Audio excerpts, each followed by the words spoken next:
Sa ulo ng mga nagbabagang balita. Industriya ng parol sa Pampanga muling sumisigla. Online payment ng mga buwis ipinakikilala sa Tagudin. Culture tourism sa Sagada isinusulong. Walang iwanan at ligtas na edukasyon isinusulong ng mga kabataan sa Santiago, Isabela.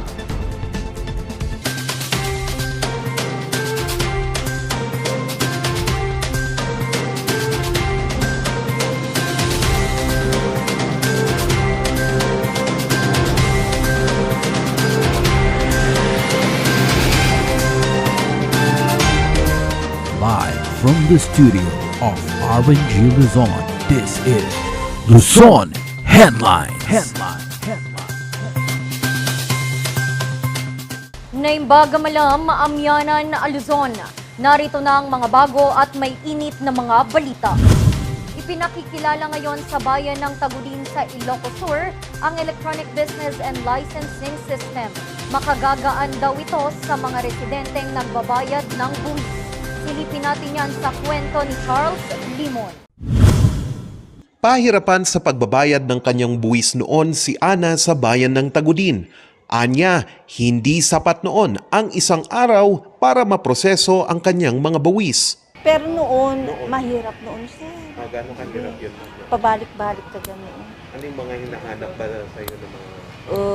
Mga ano naman, sir, yung mga barangay clearance, kasi iba ng proseso ngayon, sir, ang barangay clearance. Mag-secure ka muna sa barangay mo, doon ka magbabayad. Pero ngayon, paniniyak ng Municipal Treasury Office ng bayan na mapapadali na ito. Ito'y dahil sa pagyakap ng bayan sa digitalization ng kanilang mga serbisyo. The electronic business licensing system ay dati na namin ito ginagawa.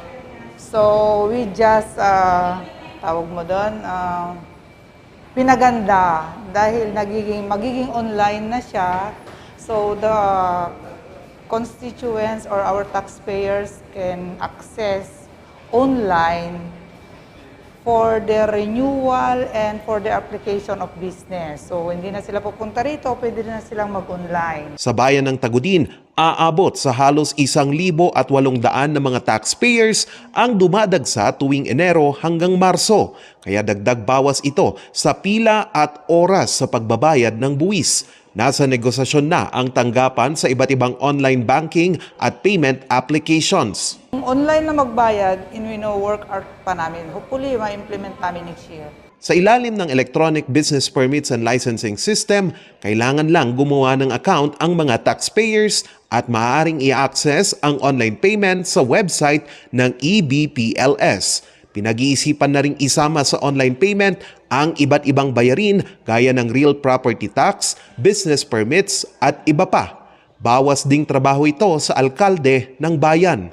De Los Buenos o ibang mayor, ang gusto nila kasi sila yung pipirma pero sa akin, okay na sa akin na hindi ako yung pipirma kasi magagaanan pa ako ng trabaho. Yung oras ko sa pagpipirma sa mga mayor's permit ay ilalaan ko na lang sa ibang serbisyo na maaaring mas importante pa.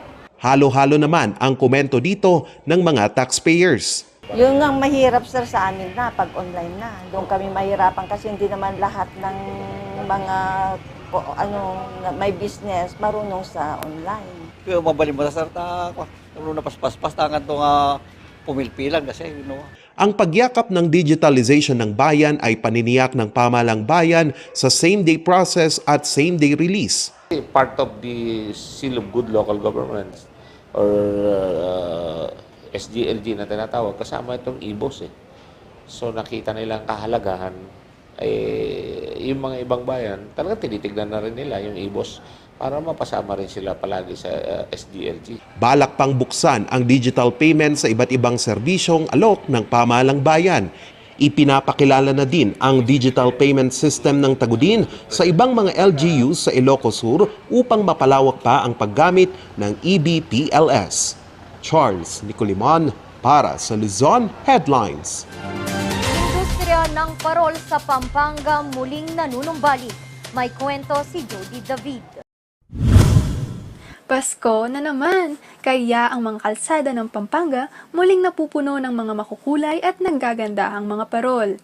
Hindi naman pinalagpas ni Andrew ang makabili ng isa nito. Alam naman natin na dito talaga yung magagawaan ng mga magagaling na gumawa ng parol. Maging ang balikbayan na si Louie mula Bataan, dumayo pa sa Pampanga para makapamili. Yung magandang design and then talagang yung quality. Ayon kay Lynn, higit 7 taon ng parol vendor, may pagmamalaki talaga ang parol ng Pampanga. Bukod sa matitibay ang mga parol, marami pang pwedeng pagpilian depende sa budget. Nakamurang price range, sabihin mo na 600 and up. Yun. Maabot po ng 1,000 pa. Oo, hanggang 6,000, hanggang sabihin mo ng nasa 10,000. Isa sa mga bestsellers ang mga parol na gawa sa kapis. Nawawala yung mga special na kapis. Tapos yan, ngayon yung mga latest. Depende rin kasi sa gusto ng tao eh. Kung ano sa paningin nila. Pero yung mga mabenta, yung mga special. At dahil parol capital of the Philippines ang Pampanga, tuwing Disyembre ay ipinagdiriwang ang Ligligang Parol o Giant Lanterns Festival. Ang parol ay isang malaking parte na ng kultura ng mga Pilipino dahil simbolo ito ng bituing naging gabay ng 3 hari para matunton ang lugar kung saan ipinanganak si Jesucristo. Jody David para sa Luzon Headlines. Iba't ibang estratehiya sa pagtatanim sa maliliit na espasyo ng lupa ang ginagamit ng ilang taga Baguio City. Alamin yan sa kwentong ito. Sikat ang Baguio City at ang La Trinidad Benguet pagdating sa strawberry. Katunayan, isa sa mga tourist attraction sa La Trinidad ang 79.49 hektaryang strawberry farm. Pero ang pamilya Ambis sa Amabangao, Irisan, Baguio City, hindi kinailangan ng malawak na taniman para makapagtanim ng strawberry.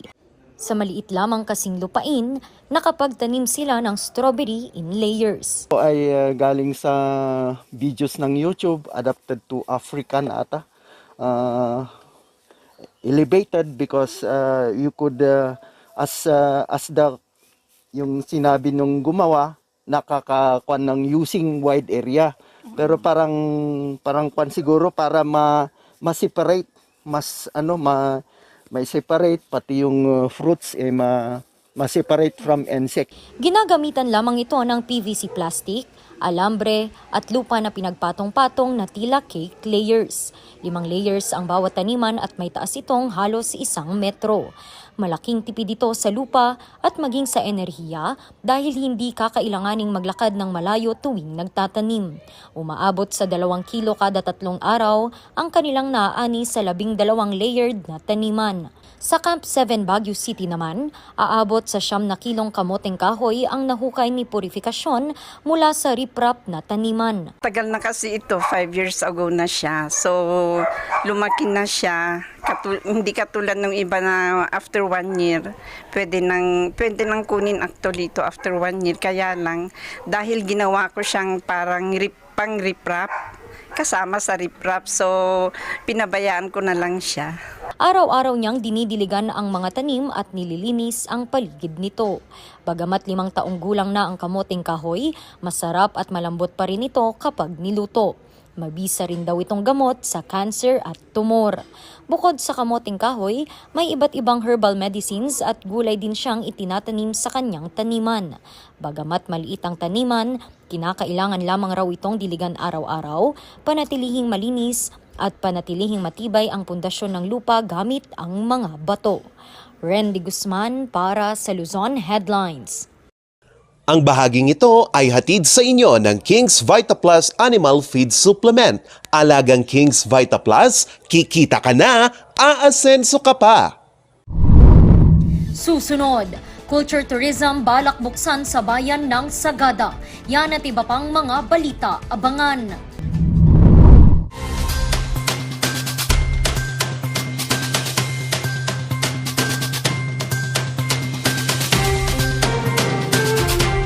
Ang maagang konsultasyon ay mahalaga sa pagpuksa ng sakit na dengue. Ngunit, ang tanong ng sakbayanan, sapat nga ba ito? Masigasig, maliksi, protektado at mapagmatyag. Yan ang dapat mong taglayin. Hanapin ang pinagpupugaran at wasakin ito. Hello? Nahanap ko na po yung lungga. Kailangan ko na po kayo. Sige po, Master. Suportahan ng Foggy at Foggy. Matapos sa kita, mosquito man.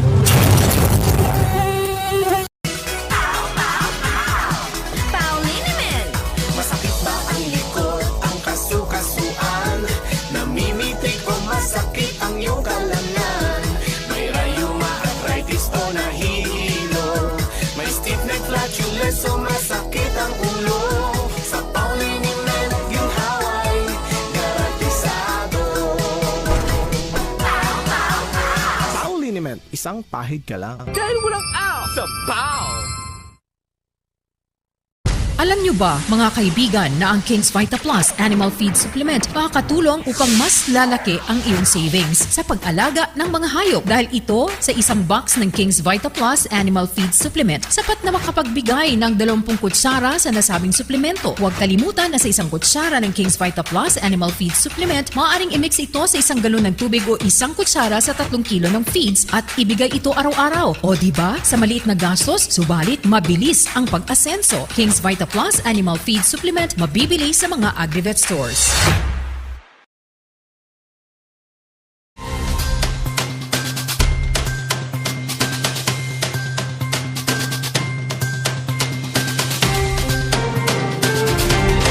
Mas pagpapaigting sa mga programa para sa gender equality ang isinusulong ngayon sa isang assembly.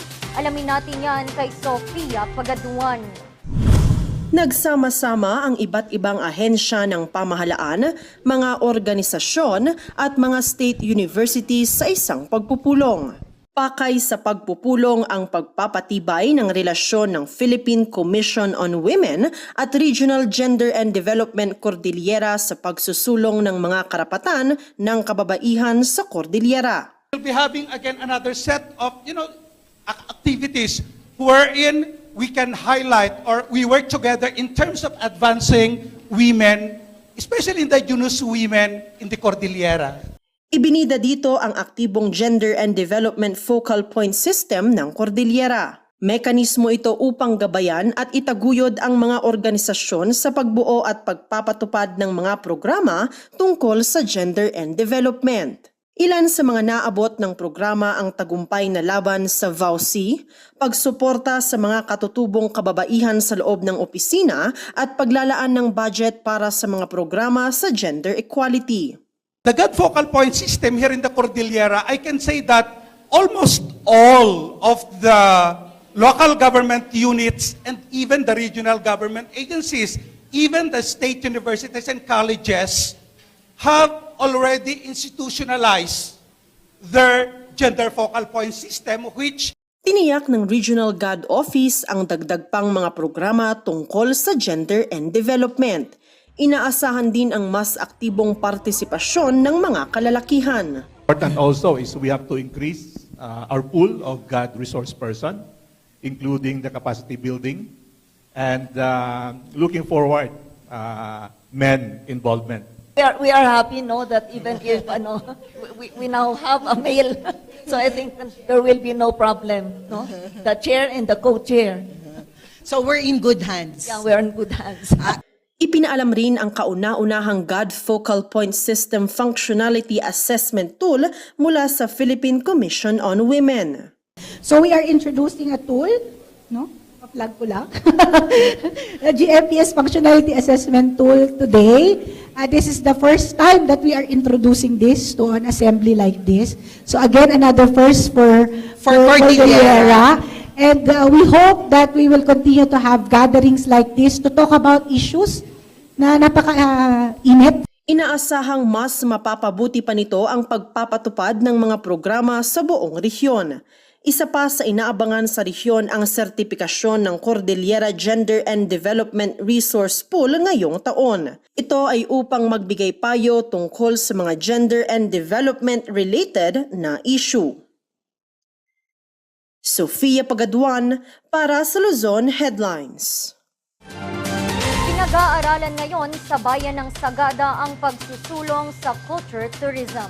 May kwento si Charles Limon. Muling nagtungo sa mga semeteryo noong undas ang mga residente sa Sagada. Dito, isinagawa nila ang isang tradisyon tuwing undas. Ito ang panag-aapoy. Ito ay ang pag-aalay at pagsisindi ng salang o pine tree sa mga kamag-anak nilang yumao. Tuwing undas, yun ang ginagawa nila, parang miniting ng isang komunidad na ganun ang gawin nila. Parang isang promotional activity ng isang lugar kung paano nila i-celebrate ang undas. Bagamat sagrado at mataimtim ang ritual, hindi mapigilan ng ilang turista na mamangha at dayuhin ito.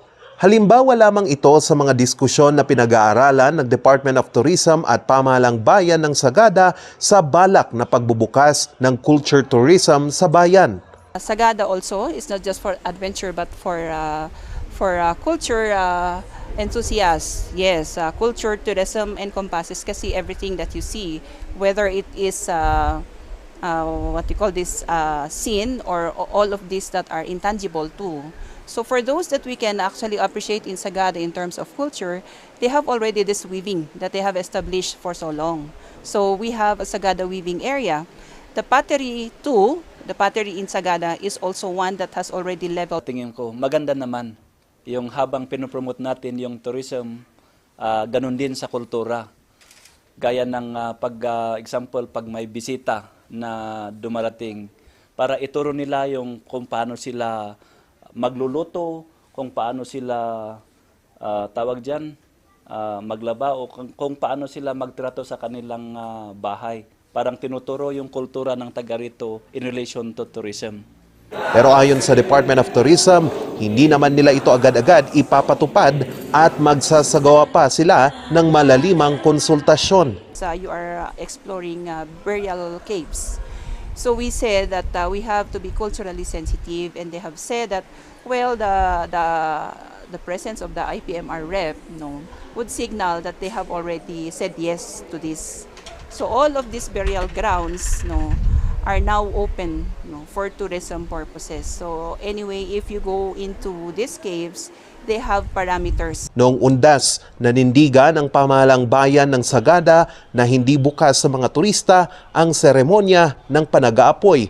Halimbawa lamang ang panag-aapoy sa ilang ritual sa bayan na hindi maaaring pasyalan ng mga turista.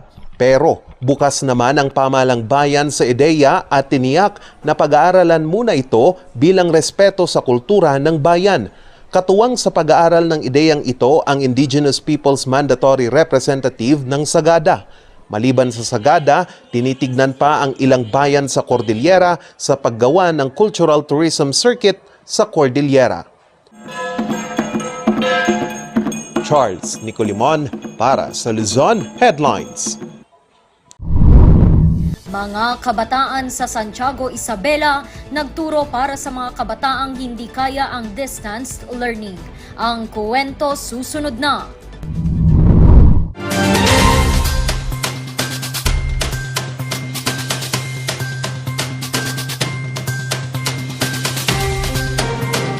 Hear the music of the heart. Let all music take you there. Where Star will take you everywhere, bringing music closer to your heart. Star will take you there.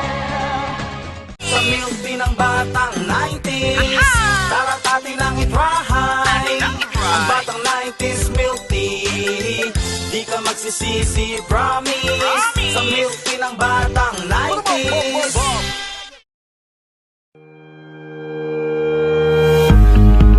The Baguio Country Club, the first and only 5-star mountain resort in the Philippines, is fully equipped and ready to welcome you back. The club has thoroughly worked on adapting to the new normal. The usage of any of the facilities and amenities of the club is governed with specific rules, regulations, and procedures in accordance to the medical, physical distancing, and disinfecting protocols. And as you return back here to your second home and make new memories with us, we assure you that at the Baguio Country Club, you do not have to worry because we can assure you that the club continuously puts great importance to the health, safety, and wellness of its members, guests, and employees.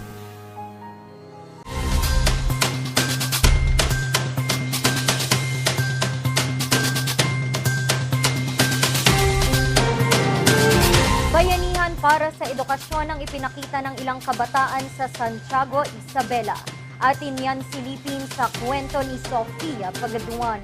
Sa higit 2 taong pandemya, dumami ang bilang ng mga estudyanteng walang access sa distance learning. Kaya ang mga kabataan ng Santiago, Isabela gaya ni Chris, nagturo sa mga batang walang access sa edukasyon. Nag-start yung Project ARPA of St. Curtis. Dahil nakita natin kung gaano talaga kalaki yung epekto ng pandemic sa estudyante. Especially yung mga bata na wala talagang ganun na pribilehiyo katulad ng iba. Kahit kakaunti ang kanilang mga kagamitan, desidido silang makatulong. Kung kaya't masaya silang marami silang naturuang mga bata. Nagulat kami kasi ang dami dumarating. So, yung naturuan ata namin doon is mostly 10 na bata. So, ayun, grabe yung pagtanggap ng mga bata sa akin. Marami rin silang natutunan mula sa kanilang proyekto. Hangad nilang magpatuloy ang Project Arapaap kahit na wala ng pandemya at balik face-to-face na ang lahat. Doon mo din makikita na yun, yung mga batang ito is iba't iba yung iba't iba yung experiences sa buhay. So, hindi dapat plus iba't iba din yung needs nila na kailangan is makuha anong tawag doon, para masolusyonan yung Project Arapa or ma-address talaga yung needs nila. So, ayun, doon lang namin nakita na sobrang lala ng educational crisis na nararanasan ng mga kabataan. Panawagan ni Chris sa lokal na pamahalaan ang suporta sa kanilang advokasya. Bit-bit nila Chris ang pag-asa na walang estudyante ang maiiwan para sa ligtas, abot-kaya at dekalidad na edukasyon. Sofia Pagaduan para sa Luzon Headlines. At yan ang mga balitang nakalap ng Luzon Headlines ngayong araw. Muli, maraming salamat at magandang araw sa ating lahat.